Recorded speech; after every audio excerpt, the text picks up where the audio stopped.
talk about a little bit of we're going to recap Arrow and a little bit of Arrow and Legends of Tomorrow. Um, Big Kahuna, you kind of saw both shows this week. Why don't you give us a little bit of a rundown about what you thought was pretty nice in both of them this week? Um, Arrow was kind of mediocre. It's been on this little mediocre stride lately, but the cool part was, they went against another team, the Demolition team, and I mean, for the most part of the show, the Demolition team kicked their ass. I mean, the guy with the sledgehammer whooped Diggle's ass. Um, it was kind of mediocre, and towards the end, you got a little tease for the next episode of that. What's his name? Damien Dark. Damien Dark now has um, Oliver's son, William. Hmm. So, I mean, that should kind of pick up a little bit. And next week Arrow, we have Vixen. Vixen's going to Vixen, be on there. Vixen, she of her own 3 minute episode cartoon show series that they had. Yeah, she really should have got more run than she's been getting. I have to say. And hopefully she'll have a nice little role in the show. Hmm. Because they didn't really, if you watch the preview, they didn't really show Vixen until like the very end. They didn't like show her It's throughout the gonna be Luke preview. They showed Skywalker. her towards like the She'll very be Luke right, Skywalker, exactly. right? Be Luke Skywalker out of Star Wars Episode 7. Um, do you think having Vixen in the show might add a little bit of spice to it? And you out there in Junkie Nation, let us know what you think about Arrow as well. And what you thought about these past couple episodes that they've been having.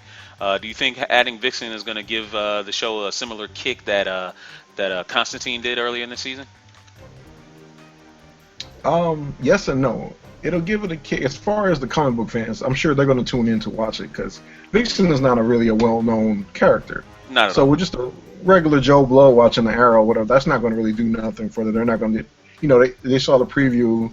They didn't even know who she was, so they didn't get excited like, some of the comic book fans were. So Hmm. I still think it's going to get a little boost in ratings because of that. Okay. All right. GQ, got any comments on Vixen being in Arrow? I think it's really cool. I mean, because I remember when we first heard that Vixen was going to have her web series, we were kind of disappointed that it's like, really, this is all you're going to do with her. Hmm. So it's cool that they finally, going to cast her live action, throw her in the show. I hope it's not going to be one of those long, slow burn things where it's like she's there, but she either doesn't use her powers like when she first shows up, or it's going to be one of those, oh well, we're going to have to develop and then like bring her powers in like 6 episodes later.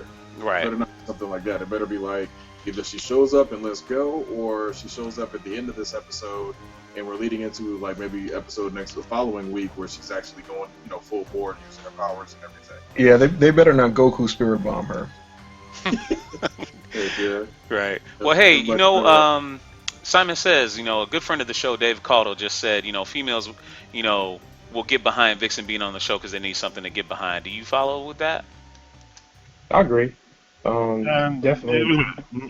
I mean, what are the demographics of Supergirl? Because are females who? Because if you're a comic book fan, just me personally, and maybe from my experience, if you're a comic book fan, female or male, you're gonna watch stuff because you like the content, not just because it's a female or a male.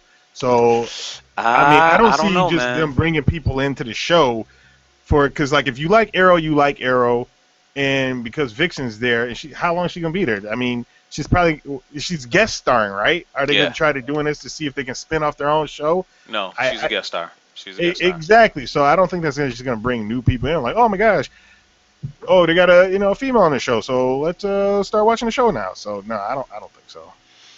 Yeah, okay. Well, we kind of already talked a little bit about Legends of Tomorrow, but that kind of leads into, my next topic. And, Junkie Nation, follow me along and chime in when you feel necessary.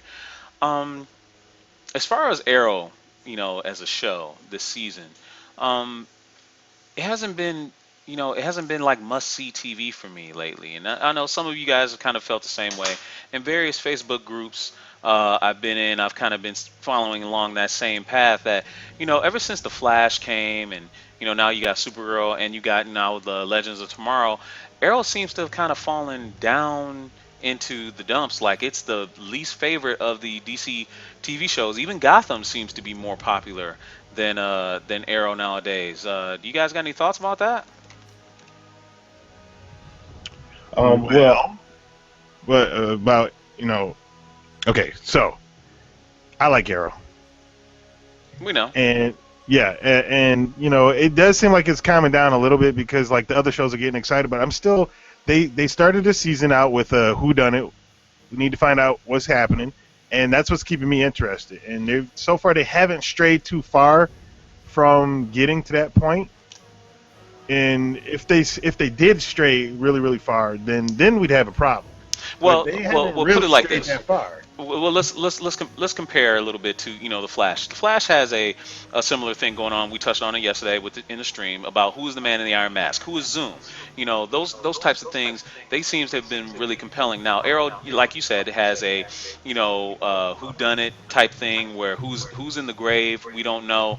But even then, you're just kind of like, do we really care? I mean, am I wrong here, GQ? I mean, am I off base here? Is Arrow really still kind of relevant and popular, or is it kind of really falling off? I think Arrow is obviously going to still be relevant because, again, for DC, it's the first of their shows. It's the one that started their whole television universe, basically, and then it's the one that allowed the Flash to have as something to cross over into, and then they, introduced Barry on Arrow.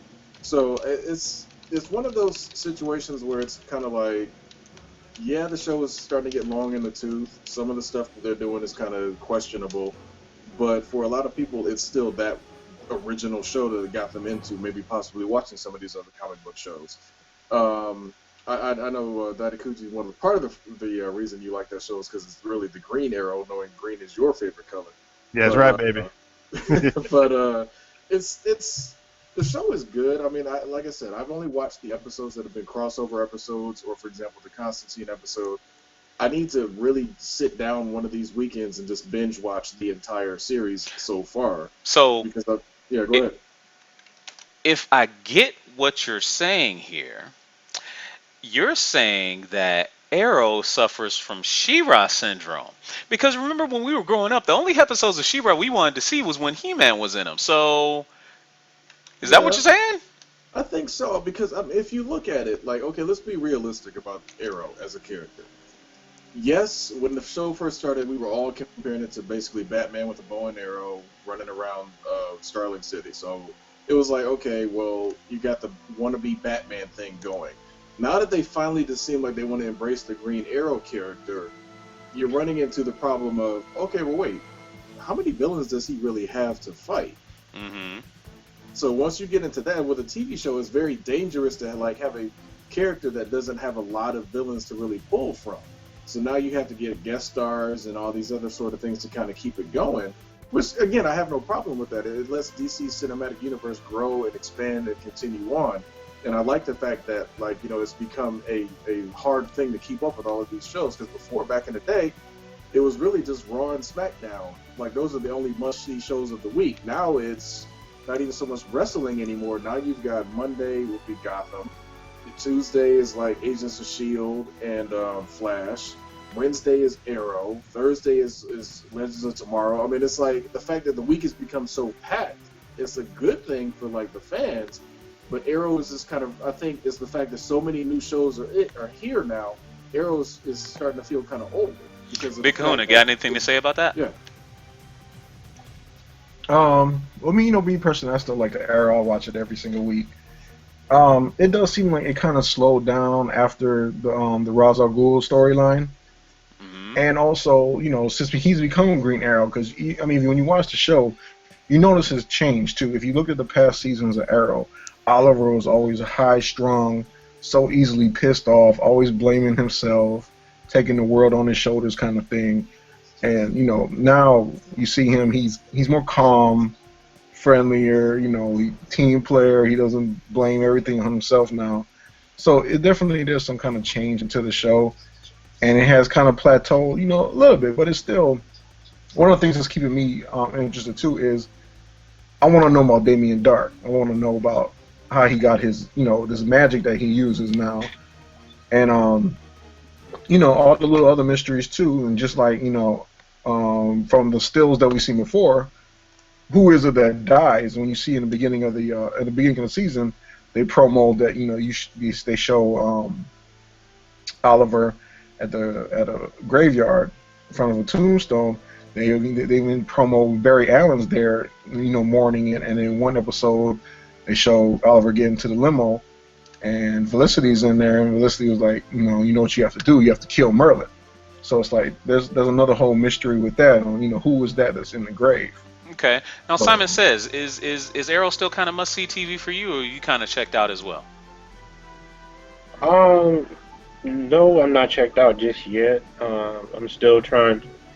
I'm watching a little bit of it, but and again to where GQ said, like the show. This is the show that started pretty much everything that's been going around with the DC cinematic programs, and true to form, that some of the he doesn't have that many villains, and you can see some of Batman's villains ink into Arrow, which is kind of like, why are they on this show and they're not even part of this Rose Gallery? To be honest, he does have his own Rose Gallery, but It's like not very you said, strong. also It's not not very very strong. strong. Let's be Not honest. It's very not strong. very strong. Yeah, It's not very no. strong. So GQ, chime in here real quick. Do you think what if you had to put your finger on anything? What do you think it is that drags Arrow down? Because to me, I think it's the flashbacks. The flashbacks I think need to go. Uh, is there anything else you think that drags this show down and makes it unwatchable?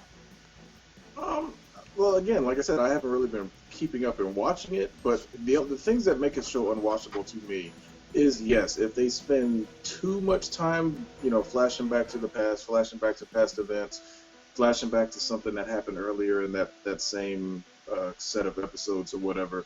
It's like sometimes you just got to move forward, because one thing that really gets on my nerves is when they are force feeding, or when they're spoon feeding rather, the audience. It's like, don't tell me every single little detail. Leave some stuff open-ended or up to speculation, or something that you got to figure out, or if you didn't pay attention, you got to go back and watch the episode again. I have no problem when they do stuff like that in shows, but when a show is trying to, like, basically, like, here's exactly what the answer is, or here's exactly that little nugget of information that you needed to piece this together. It's like, no, just tell your story, make it a good one, give me some great action sequences, and keep it moving. But if Arrow is starting to turn into one of those situations where everything is a long exposition about something that just isn't really going to come to any fruition, then there's really no point in keeping watching it. Severio's wife calls it the Bat Arrow, and I have very little problem with her saying that. I mean, that's fairly accurate. Is it just that they've kind of run out of ideas to do? What do you say, Dadakuji? Have they run out of ideas? Of course not. They have catalogs upon catalogs of things they can pull and pick from to create new For the Green stories. Arrow though? For the Green Arrow? For He the doesn't Green Arrow, he dude. doesn't really have that many great stories though. Look, the comic book has been around for a long time. You don't need to pull exactly, because first off, it's not directly based. I mean, it's based off the comic book, but no story is, taken directly from the comic book. So that means they can look at his back catalog like a buffet. They can pick and choose what they want and meld it together. And being the fact that Batman doesn't exist in this world, supposedly, I mean, maybe he does, but he may not at all. And you want to call it Bat Arrow, which it kind of is, you can pull from his stuff too. They got so many possibilities, and even if they don't do any of that stuff out there, if they're still writing comic books, you got people out there who have imaginations and can write these things. I mean, a lot of TV shows hit slow spots, and some of them survive getting over those humps, some of them don't. But I think the Arrow most definitely still will, because it's still a good show. It's still a fun show. Some of the stuff I wish they weren't do. I really don't care about him running for mayor at all. That's dumb. That should be dropped. I agree Yeah, with that. I agree with because that. I saw that promo, and I'm like, why is he running for mayor? It's like, Well, this like, that was actually a storyline in the book. That Is actually that- they did pull that from the book. He did run for mayor, so he was kind of double dipping. He was running the city, and he was also being a vigilante. And that's what I'm talking about. But Yeah. still, That's Oh, fine, but but I mean, and again, and I give Natakuji all the credit for his Big Trouble in Little China reference there. He kind of snuck it in real kind of sly like, but prime example, like his rogues gallery isn't very strong, so he did have to borrow from Batman. He borrowed one of Batman's greatest villains for the entire third season. So it's one of those situations. I think, like Daddy Kuja said, they need to kind of dig back into some of the back catalog and figure out something else to kind of mix it up. Because if the show is getting to the point where, like I said, I really don't care about it unless somebody else from one of the other shows is showing up on the show, and that's not really a good thing. well, No, he it's not. did. They did acknowledge the Batman universe with Oracle. Yeah, They they did. did mention Oracle, didn't they? Yes, they did. Yes, they did. It was a small little mention, but you know, it was there. So Yeah. Batman does exist in this universe. Um, but I guess time will have to tell whether Arrow remains kind of in the bottom because I mean, it has always kind of been a slow burn series, and I think maybe it's just I don't know, maybe it's just run its course. And as far as like being a slow burn, I mean, I think something has to change in order to really infuse life in this show because as it stands, it's not must see TV for me. I mean, as much as I you know crapped on Gotham last year, Gotham still can bring me back because it's just crazy. It's a crazy show. It is what it is.